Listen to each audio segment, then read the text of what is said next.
Hai Sobat Karantina, ketemu lagi di Ngota, ngobrol tentang karantina, podcastnya Karantina Bengkulu. Ruang bincang santai yang membahas dunia perkarantinaan, inspirasi dan dedikasi dari insan karantina hebat yang ada di dalamnya.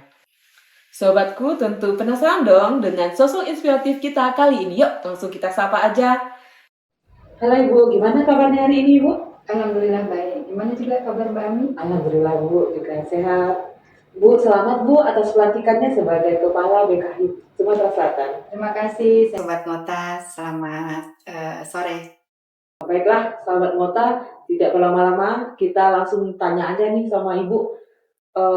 Sebelum bertanya, Bu boleh perkenalkan diri dulu Ibu kepada sahabat Mota kita Ibu tentang pengalaman Ibu, profilnya Ibu. Boleh Ibu, silakan. Ini profilnya apa nih Mbak? Oke. Saya ini seorang dokter hewan karantina. Dan dari mulai Desember hingga April tahun 2025 saya ditunjuk oleh Bapak Kepala Badan Karantina Indonesia menjadi pelaksana tugas di karantina Bengkulu. Dan alhamdulillah di tanggal 22 April kemarin seperti yang Mbak Ami sudah sampaikan tadi, saya dilantik di Sumatera Selatan. Ini berarti Ibu di Bengkulu 4 bulan ya Bu ya? Kurang lebih sih hampir 5 bulan ya Mbak ya. 5 bulan. Bu, apa aja sih Bu dalam kurun waktu tersebut yang Ibu capai di karantina Bengkulu? Bentar. Sobat Nota, kita break dulu sejenak sebelum Ibu jelaskan aja banyak.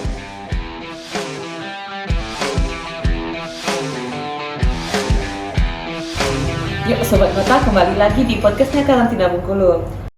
Mbak Ami, seperti kita ketahui bersama ya, karantina ini kan Badan Karantina Indonesia ini berdiri di tahun 2003 ya. Tentu saja dalam kurun waktu mungkin hampir 3 tahun ini masih banyak ya PR yang harus dikerjakan begitu ya, terutama di Bengkulu.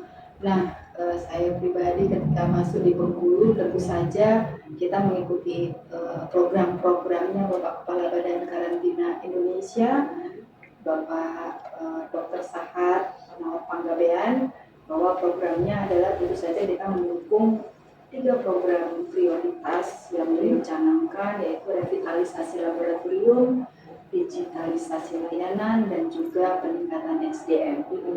Nah, ini memang ya tidak mudah, tapi kita harus terus berjalan ya. Dan di Bengkulu ini tentu saja saya melakukan upaya dengan berkoordinasi dengan instansi-instansi yang terkait, itu baik di bandara, di pelabuhan, ataupun dengan pemerintah daerah. Nah, Mbak Ami mungkin tahu ya, kita kan tidak bisa ya bekerja, melakukan segala sesuatu perkarantinaan itu dengan sendiri. Kita harus membangun jejaring yang sangat luas. Nah, itulah yang saya lakukan kemarin. Kemudian tentu saja meningkatkan SDM dengan internalisasi pengetahuan, pemahaman insan karantina terhadap peraturan perundangan perkarantinaan. Itu penting loh. Iya benar Bu. Iya kan? Insan karantina. Iya, karena kalau tidak berdasarkan peraturan perundangan perkarantinaan, wah itu bisa kacau itu. Iya, salah gerak kita ya Bu ya. Salah gerak. Nah itu masyarakat yang akan kena dampaknya. Gitu. Berarti fokus utamanya mendukung 3 tugas utama dari Kepala Badan Iya, kita ya itu Bu? sebagai arahan Bapak Kepala Badan ya kepada kami semua Kepala Badan. Nah, kalau setelah Ibu amati selama 5 bulan ini, untuk potensi media pembawa atau komunitas yang ada di Bengkulu ini, apa sih Bu yang harus kita gaungkan terus Bu ke dunia internasional atau nasional gitu Bu? Iya, sebenarnya begini Mbak Ani ya, memang kalau kita bicara komunitas unggulan dari Bengkulu ini banyak ya. Kita punya kopi ya. Kemudian saya lihat Enggano itu kaya dia ada produk-produknya seperti pisang Pisang, ya. iya, pisang gabung Pisang Bu kan? ya sangat terkenal. Kemudian kalau Bengkulu ini kan banyak komoditas ikan ya. Oh iya, ikan, Iya. karena kita di pesisir pantai ya Bu ya. Iya. Dan jangan salah loh, kalau di Palembang kan kita kenal ya dengan empek-empek ya. Oh iya. Tapi ternyata di Bengkulu juga ada karena ikannya luar biasa, segar-segar ya. Nah, komoditas unggulan ini memang perlu kita jaga ya. Nah, tentu saja cara menjaganya gimana? Tentu saja kita harus membangun jejaring dengan instansi. Apalagi kita juga diamanahkan nih Mbak Ami untuk melakukan atau pengawasan penerapan terhadap ketertelusuran. Nah, ini tidak bisa kita lakukan sendiri Mbak Ami.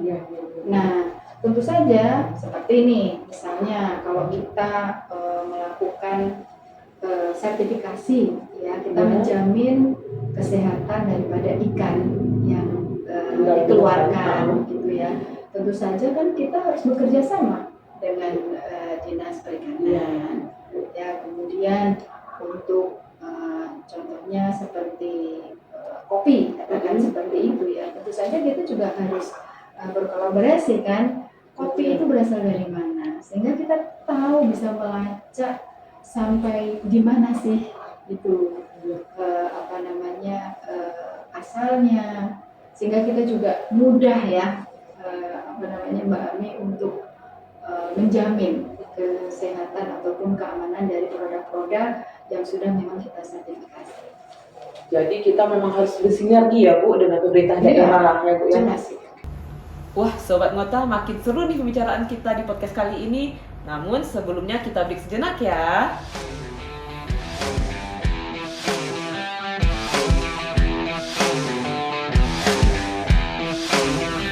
Yuk Sobat Ngota, kita lanjut lagi pembicaraan kita yang seru ini. Bu, tadi Ibu menjelaskan nih tentang koordinasi dan internalisasi Bu. Nah, internalisasi apa aja sih yang Bu udah lakukan di karantina Bengkulu? Ya. Tadi kan di awal saya sudah sampaikan ya Mbak Ami bahwa memang banyak PR yang harus kita lakukan untuk mewujudkan dari misi dan visi Badan Karantina Indonesia. Dan di Bengkulu ini saya rasa mungkin ini sama saja yang dilakukan oleh kepala balai yang lainnya, bahwa kita harus memperkuat pemahaman dari pejabat karantina ya terhadap peraturan perundangan perkarantinaan. Nah, yang saya lakukan di Bengkulu, kita setiap rutin ya, mungkin secara rutin ataupun berkala pun kita lakukan diskusi dengan tim karantina hewan, dan juga tim karantina ikan, tim karantina tua, dan juga ketika kita memiliki permasalahan ya, kita buka diskusi seluas-luasnya sehingga teman-teman itu terbiasa ya. Selain itu salah satunya adalah mungkin terkait dengan pemberitaan ya.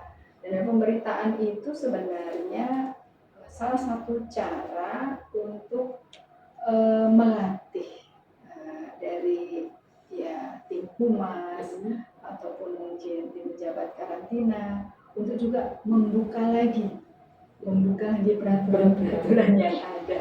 Jadi saya memang selama ini ingin membuat itu menjadi sebuah kebiasaan, membaca aturan dan mempraktekkan itu menjadi sebuah kebiasaan. Berarti penguatan pemahaman karantina untuk SDM-nya Bu ya? Iya. Kan Mbak Ami bisa lihat sendiri ya. Nah, ini ya datanya. Ya, dan tapi itu ya tentu saja harus diteruskan dan itu dilakukan secara rutin, tidak hanya 1-2 kali saja. Jadi menurut Ibu prospeknya udah sampai mana nih Bu? Ya, semakin ada peningkatan ya, tetapi memang tidak bisa karena kita harus adjust, kita harus adaptif terhadap sebuah perubahan dan aturan-aturan. Tentu saja ke depan ada perubahan-perubahan. Nah, seperti saat ini ya, kita ada perubahan terkait eksportir harus terdaftar registrasi di SSN Presiden, SSN ekspor seperti itu. Nah, kita harus adjust dan terus menerus, dan kita tidak boleh menyerah dengan sebuah perubahan atau putus asa ya. Jadi memang mau nggak mau ya kita memang harus update dengan aturan yang ada. Iya. Gitu Mbak Mi. Berarti itu salah satu tantangannya ya Bu ya? Iya, itu tantangannya. Tentu saja ya butuh teman-teman yang semangat ya. Iya, Jadi benar. tidak pantang menyerah dan memang harus belajar terus. Iya. Harus bisa menyesuaikan diri dengan perubahan ya Bu? Iya, mau membaca juga ya. Nah Bu, kalau kita lihat tantangan apa aja lagi Bu yang Ibu lihat di karantina Bengkulu, dan gimana sih solusi-solusi atau Ibu menanggapi tantangan tersebut? Buat nota kita break dulu sejenak sebelum itu jelaskan aja ya.